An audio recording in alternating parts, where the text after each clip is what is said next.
nahulog sa building. Masaya na sanang mamamatay si Joker kaso sinagip pa siya ni Batman. Kaya kayo na humusga kung bobo ba ang Batman na to o mabait lang. Sabi ni Joker, Hindi mo talaga kayang mabuhay na wala ako, bugoy! itampok ngayon ang binabalik-balikang pelikula ng kasaysayan. Ang isa sa pinakamagandang Batman movie at para sa akin, pinakamagaling na gumanap na Joker. Paano siya naging bida at siya din ang kontrabida. Subscribe para sa marami pang masasarap na recap. Alam naman ng lahat na nagsimula ang pelikulang ito sa pagtutulungan at tiwala sa isa't isa. Nagnanakaw sila ng bangko sa pangunguna ni Joker. Organize ang plano nila. Tinakot ang mga tao, paka-disable ng alarm, pinatay ang kasama para bawas daw sa paghahati ang pera, paka-open ng vault, pinatay ulit. Ang isa naman ay napatay ng lumaban na ang matapang na manager kaso naubusan siya ng bala kaya patay din siya. Nang dalawa na lang sila, ay wait, ang bus driver ang papatayin ko eh. Anong bus driver? Boom! Ayun na nga ang bus driver. Pakahakot nila ng pera, pinatay niya ang bus driver, nagpakilala na si Joker at naglagay ng granada sa bibig ng manager at umalis na parang walang nangyari. Kinagabihan ay pinailaw ni Gordon ang bat signal panakot sa mga kriminal. Pero syempre may malalakas pa rin ang loob tulad ni Scarecrow na nakipagtransaksyon pa sa mga kriminal. Hindi naman sumisipot si Batman kaya mga kalokalike na lang niya ang nagpresenta at nakipagbakbakan. Nagsipulasan ang mga kriminal, maya-maya ay himalang dumating ang legit na Batman. Nagsitakas ang mga kumag pero walang problema. Isa-isa silang dinampot ni Batman, ginapos kasama ng mga kalokalike. Kinabukasan, nadiskubre nila nakasabwat pala ang mga bangko bilang imbakan ng mga maruruming pera ng mga kriminal. Kailangan ding magpagaling ni Batman sa totoong buhay na si Bruce kaya tinulungan siya ni Alfred. Samantala may sumisikat na attorney ngayon na matapang na lumalaban sa mga kriminal na si Harvey Dent na syota ni Rachel na ex ni Bruce. Humingi ng tulong si Gordon kay Harvey sa mga legalidad para tuluyang makulong na ang mga kriminal sa Gotham City. Hanga din si Bruce sa galing at dedikasyon ni Harvey sa paglilingkod bayan para masupo ang lahat ng krimen sa bayan. Kaya naisip ni Bruce na susuportahan niyang lubos si Harvey para pag sumakses siya, naging mayor at naging bayani ng bayan ay mamumuhay ng normal si Bruce sa wakas. Susudutin sa kanya si Rachel para makabimbangan habang buhay. May pa-zoom meeting din ang mga kriminal syempre kahit hindi pa uso noon. Sina Maroni, Gumball at Jetchen. Dahil sa pagnanakaw ni Joker ng pera nila, na-booking sila. Kaya tinakas muna ng accountant nila na si Lau ang mga pera nila papunta sa Hong Kong para imposible na silang mahuli pa. Biglang may tumatawa sa background.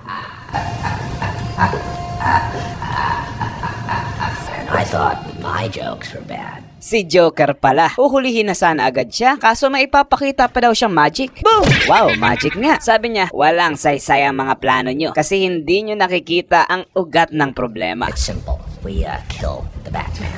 Why haven't you done it already? If it's so simple. If you're good at something, never do it for free. You're crazy. I'm not.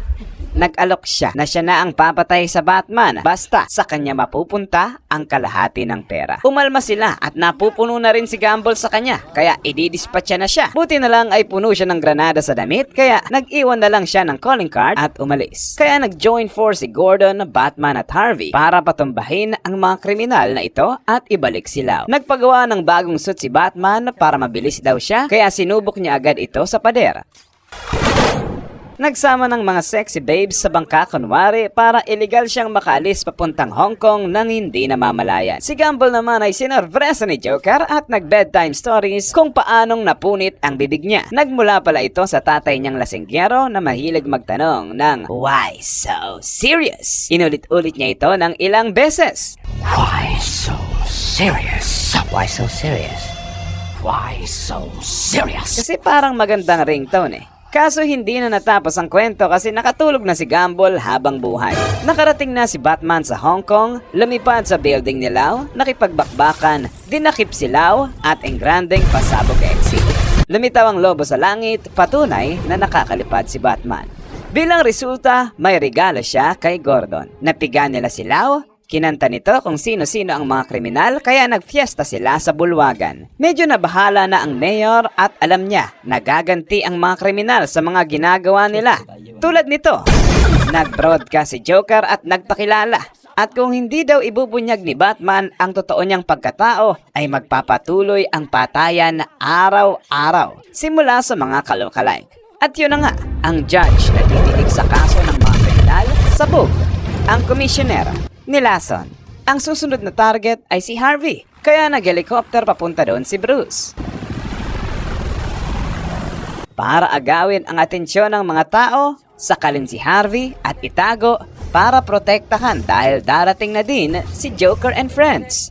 Dahil sila daw ang tonight's entertainment. Tonight's entertainment. Where is Harvey Dent? You know where Harvey is?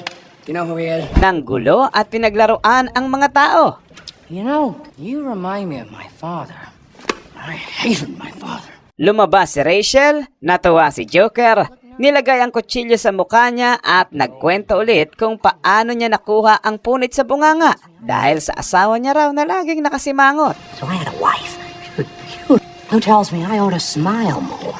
Pumalag na si Rachel, lumabas si Batman, nagsagupaan sila, sinubukan ni Joker ang kutsilyo niya sa paa pero waitek, ginamit niya si Rachel at nilabas sa bintana at sinabi naman ni Batman, Pakawalan mo siya. natawa si Joker at kung alam mo kung ano ang sinabi ni Joker dito, i-comment mo nga sa ibaba.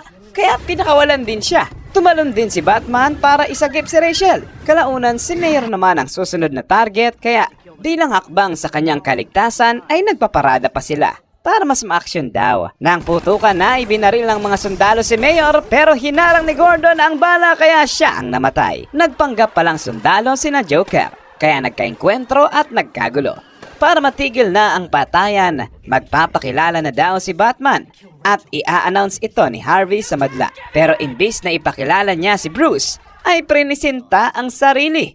Siya daw si Batman, kaya inaresto na siya. Dadalhin na siya sa selda at sinalubong naman siya ng mga tropa ni Joker. Pinagbabaril sila, to the rescue syempre ang Batmobile na ginawa lang pansalag at sumabog. So nanganak ito ng Bat Motorcycle. Si Joker naman ay nag-e-enjoy pa para pagtripa ng mga pulis. Naharang ang helicopter, sabog. Hinarang naman ni Batman ang truck niya gamit ang motor niyang nababaliktad, kaya baliktad din ang truck ni Joker. Ngayon, babanggain na siya ni Batman at masaya naman siyang sasalubungin nito. Pero sa huling sandali ay umatras ang bayag ni Batman at binangga na lang ang sarili. Bobong Batman. Tawang-tawa si Joker sa kanya kaya pinagsisipa siya. Pero nahuli naman siya ni Gordon. Nabuhay pa pala. Naaresto na si Joker sa wakas. At dahil dito ay napromote siya bilang commissioner at pinalakpakan pa siya ni Joker. Pero kinabukasan, nakidnap din pala si Harvey at Rachel. Kaya ininterrogate nila si Joker sa kulungan kung asan sila. Here I am. I don't want to kill you. You complete me.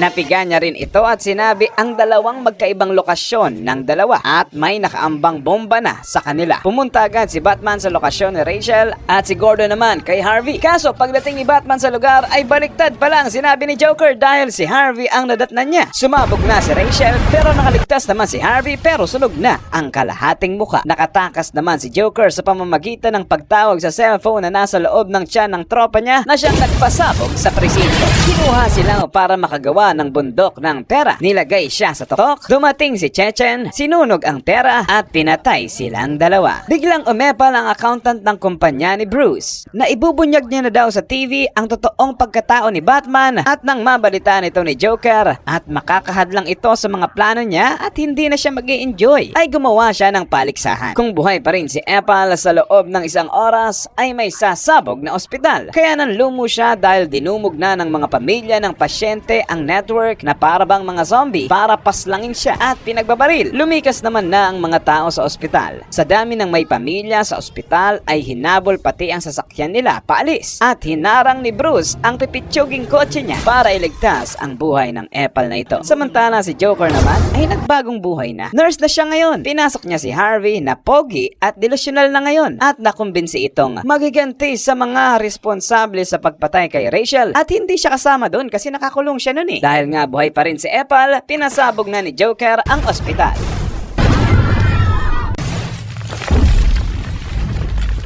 Siyempre hindi natatapos ang mga pasabog ni Joker. Hinostage niya ang isang bus ng mga lumikas sa ospital Saka nag-broadcast sa TV na ngayong gabi ay siya na ang maghahari at masusunod sa buong syudad. Kung ayaw niya sa akin, edi magsilayas kayo. Kaya ayun na nga, nagsilikas ang lahat na parang mga zombie, kanya-kanyang kaligtasan. Samantalang nakaligtas naman si Harvey sa pagsabog at nagsimulang pagpapatayin ang lahat ng responsable sa pagkamatay ni Rachel. Hanggang sa tinuro na siya sa titik sa mga pulis at hinostage ang pamilya ni Gordon. Si Batman naman ay gumamit na ng sonar technology para tugisin si Joker. Sa pag-alis ng mga tao, may barko ng mga sibilyan at barko ng mga preso. Nag-anunsyo si Joker na parehas yan nilagyan ko ng bomba. Kasi may palaro tayo ngayon. Bawat barko ay niregaluhan ko ng kontrol at may tsansang pasabugin ang ibang barko. At paunahan lang to. Kung sino mauna, siyang mabubuhay. Kung abutin kayo ng alas 12, sabog kayo pareho. Para patunayan ni Joker na sa huli, sakim pa rin ang mga tao at uunahin ang sarili. Nakita na nila si Joker pero napapalibutan ito ng mga tauhan niya at mga hostage. Nang tingnan ni Batman, baliktad pala. Ang mga tauhan ni Joker ang mga nakasibilyan at ang mga nakamaskara ang mga hostage. Kaya nahirapan na naman si Batman na pigilan ang mga SWAT team at iligtas ang mga tao hanggang sa malaman nila ang sitwasyon. Tsaka sila nagtuos ni Joker. Una ay pinaglaruan siya ng mga aso ni Joker. Pinagpupukpok siya. Lagi na lang siyang nautakan ni Joker at konti na lang ay mapapatunayan kung bobo naman ang Batman na to. Nasasakal na siya ni Joker at time first muna daw kasi makakaligtaan nila ang pagsabog ng mga barko. Kaso, mabubuting tao pala ang mga pasahero nito dahil tinapon ng mga preso ang kontrol at hindi rin tinuloy ng mga sibilyan na pasabugin ng isang barko. Kaya napahiya si Joker sa prinsipyo niya. Kaya pasasabugin niya na lang daw pareho. Saktong tinira siya ni Batman at nahulog sa building. Masaya na sanang mamamatay si Joker kaso sinagip pa siya ni Batman. Kaya kayo na humusga kung bobo ba ang Batman na to o mabait lang. Sabi ni Joker, hindi mo talaga kayang mabuhay na wala ako, bugoy. Nakatadhana talaga tayo sa isa't isa. Talo ka na, Joker. Ikaw lang ang masama. Mabuti ang mga tao. Sigurado ka? Asan si Harvey? Ang pag-asa ng bayan? Ano kayang sasabihin ng mga tao kung ang hinahangaan nilang pag-asa ay napariwarada?